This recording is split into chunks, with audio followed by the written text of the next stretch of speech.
இன்னைக்கு பார்த்தீங்கன்னா, நம்ம ஜூல்ஸ்ன்னு சொல்லிட்டு ஒரு கோடிங் ஏஜென்ட் தான் பார்க்க போறோம். இந்த கோடிங் ஏஜென்ட்ல பார்த்தீங்கன்னா, நெறைய ஆப்ஷன்ஸ் இருக்கு. லைக் எக்ஸிஸ்டிங் ப்ராஜெக்ட்ஸ் இல்லன்னா புது ப்ராஜெக்ட்ஸ் ஏதாவது வச்சிருந்தீங்கன்னா, ஸோ அந்த ப்ராஜெக்ட்ல நீங்க ஒரு ஃபீச்சர் வந்து இம்ப்ளிமெண்ட் பண்ணணும். லைக் ஏதாவது எரர் வருது அத ஃபிக்ஸ் பண்ணணும். இந்த மாரி விஷயத்துக்கு பார்த்தீங்கன்னா, நீங்க ஏஜென்ட்ஸ் யூஸ் பண்ணலாம். லைக் உங்க ஃப்ரெண்ட் கிட்ட போய், "டேய் எனக்கு இந்த பேஜ் போனாலே 404 எரர் வருதுடா. அத ஃபிக்ஸ் பண்ணணும்டா" அப்படி சொல்லிட்டு நீங்க கேட்கறீங்கன்னு வச்சுக்கோங்க. அவன் பார்த்தீங்கன்னா, எல்லாத்தையும் ஃபிக்ஸ் பண்ணிட்டு ஒரு பிரான்ச் வந்து கிரியேட் பண்ணுவான். லைக் ஒரு ப்ராஜெக்ட் பார்த்தீங்கன்னா வச்சிருக்கேன். அந்த ப்ராஜெக்ட் ஒரு சிம்பிள் லேண்டிங் பேஜ். அந்த லேண்டிங் பேஜ்ல எனக்கு write a readme for this project குடுத்தோனே, அது ஒரு லைக் ஒரு பிளான் மாரி கிரியேட் பண்ணிடுச்சு. என்னென்ன பண்ண போகுதுன்னு சொல்ட்டு. அந்த பிளான அப்ரூவ் பண்ண கழிச்சு பார்த்தீங்கன்னா, அது வந்து என்ன வெப்சைட் என்ன இதுன்னு சொல்லிட்டு எல்லாத்தையும் ஃபுல்லா அனலைஸ் பண்ணி, எனக்கு ஒரு பெர்ஃபெக்ட்டான ரீட் மீ கிரியேட் பண்ணி குடுத்துச்சு.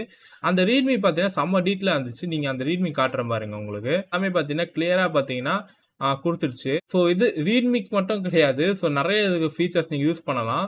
ஸோ ட்ரை பண்ணி பாருங்க. இதோட லிங்க் வேணும்னு நெனச்சீங்கன்னா, ஏஐன்னு கமெண்ட் பண்ணுங்க.